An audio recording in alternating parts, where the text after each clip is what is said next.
The person sitting next to you on the bus, the coworker who waves good morning, the friend who would never hurt a soul. You think you know what they are capable of. You think you know what you are capable of. But for almost 100 years, psychologists have been quietly running experiments that suggest something uncomfortable. The line between an ordinary person and someone capable of cruelty is far thinner than any of us would like to believe. And the most disturbing part is not that monsters exist. It is that, under the right conditions, the monster might be you. Let me start with the most famous one. In 1961, a young researcher named Stanley Milgram set up a study at Yale. He told volunteers they were helping with an experiment on memory and learning. Each volunteer was made the teacher. In another room sat a learner strapped to what looked like an electric chair. Every time the learner got an answer wrong, the teacher was instructed to deliver a shock and to increase the voltage with each mistake. The switches climbed all the way up to a level marked danger, severe shock, and beyond that, simply 2 ominous letters. Now here is the trick. The learner was an actor, there were no real shocks. But the teacher did not know that. As the voltage climbed, the actor began to scream, to bang on the wall, to beg for it to stop, and then to go horribly silent. And whenever the volunteer hesitated, a man in a gray lab coat would calmly say, "The experiment requires that you continue." No threats, no weapons, just a quiet voice and an air of authority. Before he ran it, Milgram asked his colleagues to predict how many people would go all the way to the highest, potentially lethal shock. They guessed maybe 1 in 1,000. The kind of person who would do that, they said, must be a psychopath. The real number was 65%. Almost 2 out of every 3 perfectly normal people kept flipping switches they believed were torturing a stranger, simply because a man in a lab coat told them to. They sweated, they trembled, some of them laughed nervously out of pure stress, but they obeyed. And that single finding cracked open a terrifying question that we are still wrestling with today. How much of human evil is not about evil people at all, but about ordinary people following orders? If Milgram showed us obedience, the next experiment showed us something even stranger. What happens when you give ordinary people power? In 1971, a psychologist named Philip Zimbardo took the basement of a building at Stanford University and turned it into a fake prison. He recruited college students, all of them screened to be healthy and stable, and he flipped a coin. Half became prisoners. Half became guards. That was the only difference between them. A coin toss. The plan was to watch them for 2 weeks. It did not last 2 weeks. Within days, the guards began inventing punishments. They stripped prisoners of their names and gave them numbers. They forced them to do push-ups, denied them sleep, locked them in a closet they called the hole. The prisoners, meanwhile, began to break down.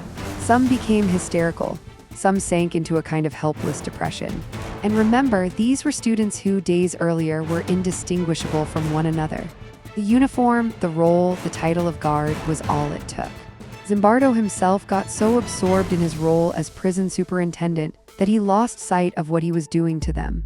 It took an outsider walking in and being horrified to make him shut the whole thing down after just 6 days. Now, modern researchers argue about how staged some of that was, how much the guards were coached. And that is a fair criticism, but the unsettling core of it survives.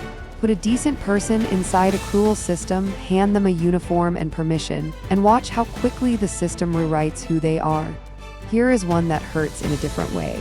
In the 1940s, 2 psychologists named Kenneth and Mamie Clark sat down in front of young black children and showed them 4 dolls. The dolls were identical in every way except one. Some were brown, some were white. And they asked the children simple questions. Which doll is the nice doll? Which doll is the bad doll? Which one would you like to play with? Over and over, the children pointed to the white dolls as the nice ones, the good ones, the pretty ones, and the brown dolls as the bad ones. And then came the question that breaks your heart. The researchers asked, which doll looks like you? And some of the children, after pointing to the bad doll, could barely answer. A few of them cried. These were not born hating themselves. A society taught it to them, drop by drop, before they were old enough to spell their own names. That study was so powerful, it was used in the courtroom to help end school segregation in America. It is a reminder that the dark side of human behavior is not always loud cruelty. Sometimes it is something quieter and more poisonous that we hand down to our own children. There is another famous one I want you to know about because it shows how easily we split into tribes. In the summer of 1954, researchers brought a group of 11-year-old boys to a camp called Robbers Cave. The boys did not know it was an experiment. They were divided into two groups, kept apart, and each group bonded, made flags, gave themselves names. Then the researchers introduced competition. Games with winners and losers, trophies one side could take from the other. And almost overnight, two sets of ordinary boys turned into something like warring nations. They raided each other's cabins, burned each other's flags, hoarded rocks as weapons. No one taught them to hate. The mere existence of an us and a them was enough. And if that does not describe something you have seen in the real world, in politics, online, between countries, then you have not been paying attention. So what do we do with all of this?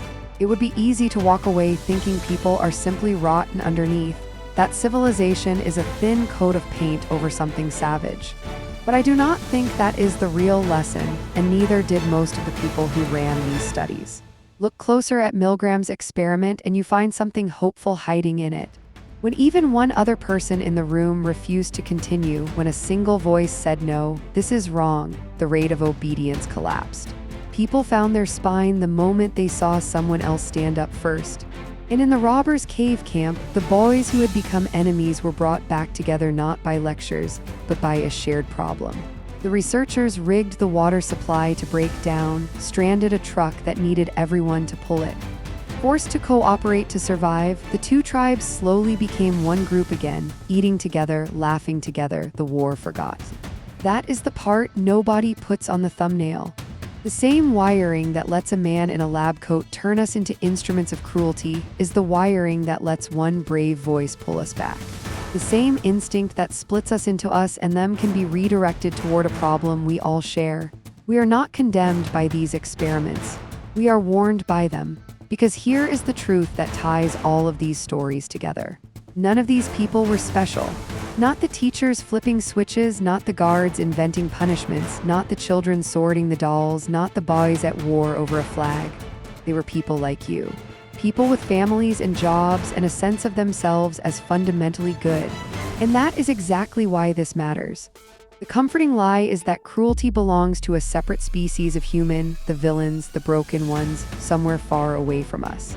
The hard truth these studies keep proving is that the capacity sits inside ordinary people, waiting for the right uniform, the right authority, the right tribe, the right silence. So the next time you find yourself going along with something because everyone else is, or because someone in charge told you to, or because the other side simply does not count as your side, I want you to remember the basement at Stanford and the switches at Yale. Remember that the experiment was never really about the people in those rooms. It was about you. And the most important question social psychology ever asked is not whether you would obey. It is whether you would be the one brave enough to say no.